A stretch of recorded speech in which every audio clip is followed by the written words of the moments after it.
बिस्मिल्लाहिर्रहमानिर्रहीम। अस्सलाम वालेकुम। आपका दोस्त सलमान हैदर। दुआ है परवरदिगार से कि उसने आपको और आपके अहल खाना को अपनी हिफ्ज़ अमान में रखा हुआ। बगैर किसी तमीद के पूरा थंबनेल आपके सामने जस्टिफाई करना, तो सबसे पहले ज़रा पूरे पाकिस्तान की आंखें जिस मामले के ऊपर लगी हुई हैं इस वक्त आज की तारीख में, क्योंकि स्क्रीन ही उधर हर तरफ लगी हुई है, वो है बडग्राम वाला वाक़या जी, जहाँ इस वक्त भी ऑपरेशन जारी है। दूसरे मरले के अंदर दाखिल हो गया और दूसरा मरला डेफिनेटली अभी ये अंधेरे के अंदर होना है। इसके अलावा 4 ऑप्शन के ऊपर उस वक्त बात हो रही थी, जो उधर के मकामी रिपोर्टर से मेरी बात हुई है, तो SSG हाल ऑपरेशन कर रही है और स्लिंग ऑपरेशन के माहिर जो कमांडोज़ हैं और वो इस वक्त कर रहे हैं और SSG के टॉप कमांडोज इसको लीड कर रहे हैं और ये ऑपरेशन अब अंधेरे के अंदर भी जारी रहेगा और मुख्तलिफ ऑप्शंस पर गौर हो रहा है। एक बच्चे से मुतल्लिक इतला दे कि जब लिफ्ट को झटका लगा तो उसके सर पर चोट लगी, वो इस वक्त बेहोश है, जो यह पता चल रही है। और बहरहाल 600 फीट की बुलंदी पर इस वक्त लिफ्ट लटकी हुई है।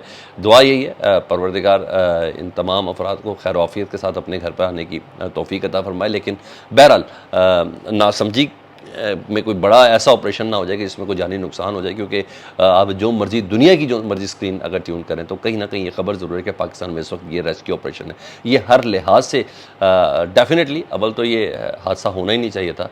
ये रियासत पाकिस्तान, हुकूमत पाकिस्तान की जिम्मेदारी थी कि इस तरह की चेयरलिफ्ट जो 2 पहाड़ों के बीच में वहाँ मकामी सतह के अंदर बनाई गई हो और रोज़ बच्चे इस तरह की एक ख़तरनाक लिफ्ट जिसमें रेस्क्यू का भी कोई इंतज़ाम ना हो, जहाँ कई बरस पहले कई अफराद भी मर चुके हों, ये हो। लेकिन बहर रियासत बा नाकाम है, तो अब रेस्क्यू करने वाली जो टीम है अब उनका बहुत बड़ा इम्तिहान है। नेशनल डिज़ास्टर मैनेजमेंट अथॉरिटी किस ग्राउंड पर खड़ी हुई है, आज उसका भी कच्चा चट्टा खुल गया।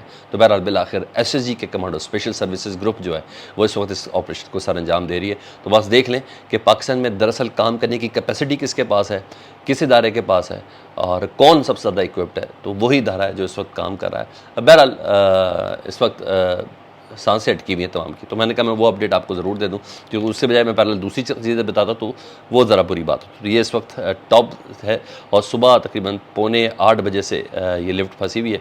11:30 बजे से हेलीकॉप्टर चक्कर लगा रहे हैं और मुख्तलिफ तरीके से कोशिश की गई बच्चों के करीब तक जाने की। एक टीचर भी और एक 20 साल का लड़का भी अंदर मौजूद है। तो बहरहाल यहाँ चल रहा है। अब आऊँ ज़रा दीगर खबरों की तरफ जी। वो ये है जस्टिस आमिर फारूक साहब क्या समात का आपको अंदाज़ा हो गया और बहुत अच्छे से इस बात का अंदाज़ा हो गया कि जो आमिर फारूक साहब है वो किस हद तक, मैंने कहा था कि पिछले तमलील में बताया था कि उनके पैर भी जल रहे हैं, उन पर भी जल रहे हैं, तो वो किस तरीके से देंगे। लेकिन उन्होंने आज बहुत चालाकी से इस समात को इलेक्शन कमीशन के वकील की अदम तैयारी की बिना पर, अमजद परवेज़ साहब की तैयारी की बिना पर उसको परसों तक जो उन्होंने समात को मौखर किया है, इसकी भी पूरी गेम है जी। और वो गेम कल सुप्रीम कोर्ट के साथ जाके नत्थी होती है, क्योंकि कल सुप्रीम कोर्ट ने जिस दरख्वास्त को काबिल समात किया और कल जिसकी समात होनी है वो जस्टिस आमिर फारूक के ख़िलाफ़ ही है।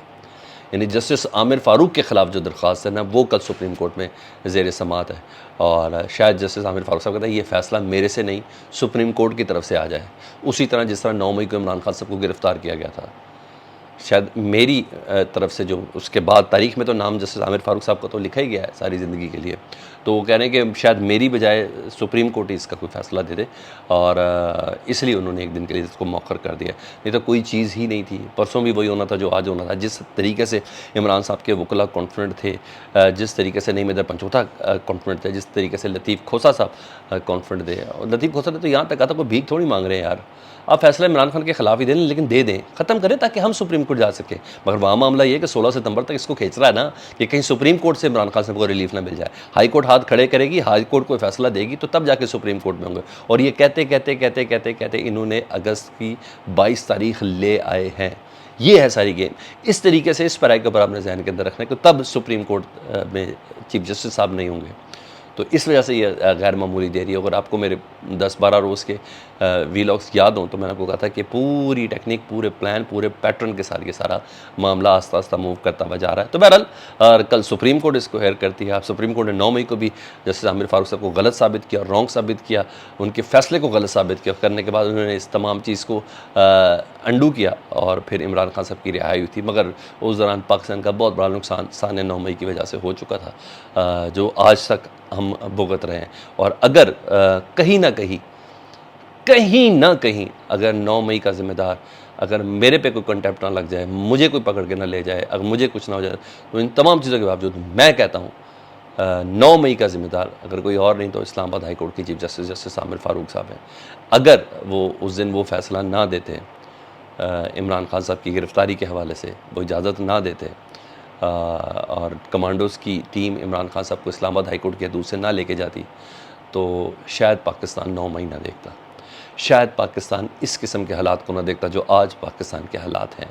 مجھے ایسا لگتا ہے کہ میری انڈرسٹینڈنگ یہ ہے، کیونکہ اگر ان کا فیصلہ درست تھا تو سپریم کورٹ نے ان کے فیصلے کو غلط کیسے کہہ دیا؟ اگر ان کا فیصلہ درست تھا آئین کے مطابق تو سپریم کورٹ نے تمام چیزوں کو ریورس کیوں کیا؟ مگر وہ جو 2 دن تھے وہ پاکستان کی تاریخ کے بہت زیادہ بھیانک دن تھے۔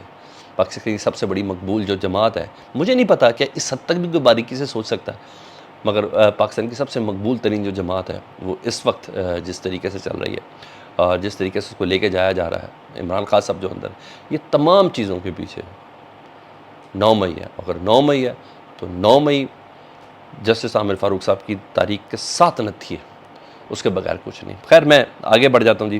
تو بہرحال آج پتہ بھی چل رہا تھا بڑے اچھے سے کہ وہ ہیں، اب انہوں نے پرسوں پہ رکھ دیا۔ اسد عمر صاحب 2 دن تک تو وہ ان کی حراست میں رہے اور پھر کہا گیا جی ان کو گرفتاری ڈال دی گئی ہے، پھر کہا گیا جی گم شدہ ہے، اور آج ان کو وہ جو اسپیشل عدالت ہے سیفر کیس کے حوالے سے اس میں انہوں نے پیش ہوا اور انہوں نے باقاعدہ طور پر اپنی ضمانت قبل از گرفتاری کروا لی ہے، اور کیونکہ اب ان کی وہ سیاسی ایفیلیشن بھی نہیں ہے اس طریقے سے پاکستان تحریک انصاف سے، اور وہ یہ ضرور کہتے ہیں کہ میرے پاس سیاسی کیس ہے یہ جو بنانے کی کوشش کی گئی ہے، یعنی سیاسی محبت میں میرے ساتھ یہ ظلم کیا جا رہا ہے۔ تو پہلے خبریں مختلف تھیں لیکن اسد عمر بھی اب ریلیف حاصل کر چکے ہیں۔ شاہ محمود کا شکر آپ کو پتہ ہے وہ جب تک نہیں کہیں گے، پارٹی نہیں چھوڑیں گے، یہ سب نہیں کریں گے، تو وہ کل اتنے ٹارچر کے باوجود بھی وہ یہی کہہ رہا تھا کہ میں عمران خان کے ساتھ تھا، ہوں اور رہوں گا۔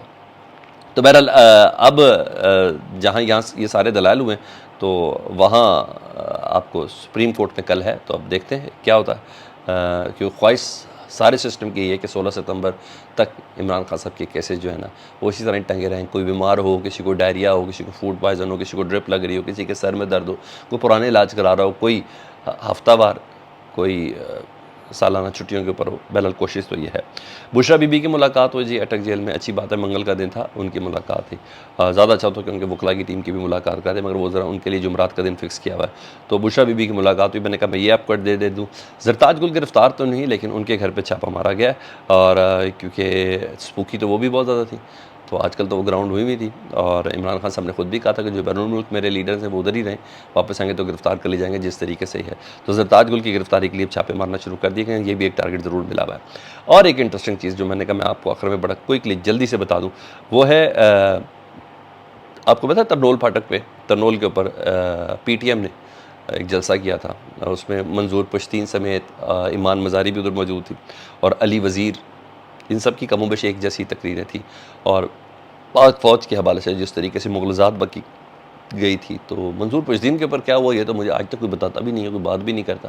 بہرحال ایمان مزاری اور علی وزیر ان دونوں کے اوپر ایف آئی آر درج کر دی گئی تھی، اور انٹرسٹنگ چیز یہ دونوں کے اوپر الزام ایک تھا، لیکن ایمان مزاری صاحب متعلق بہت سی چیزیں کہی، ان کو گرفتاری کس طرح ہوئی، پھر ان کو کس طرح اشاش بشاش اور وکٹری کے نشان وہ جس طرح بناتی تھی، تو ایمان مزاری کی ضمانت آج منظور ہو گئی ہے، اور ہاں علی وزیر صاحب کا جوڈیشل ریمانڈ منظور ہو گیا۔ یہ زیادتی ہے، یا تو دونوں کو اندر دینا چاہیے تھا یا دونوں کو رہا کرنا چاہیے تھا، الزام دونوں کے اوپر ایک جیسا ہے۔ بہرحال ایمان مزاری کو 30,000 کے مچل کے جو ہے جمع کرانے کے بعد حکم دے کے ایمان مزاری کی رہائی کر دی گئی ہے۔ تو یہاں اس طریقے سے ماشاءاللہ سے انصاف مل رہا ہے، اور تاریخ میں یہ انصاف کی یہ صورتحال ہمیشہ یاد رکھی جائے گی۔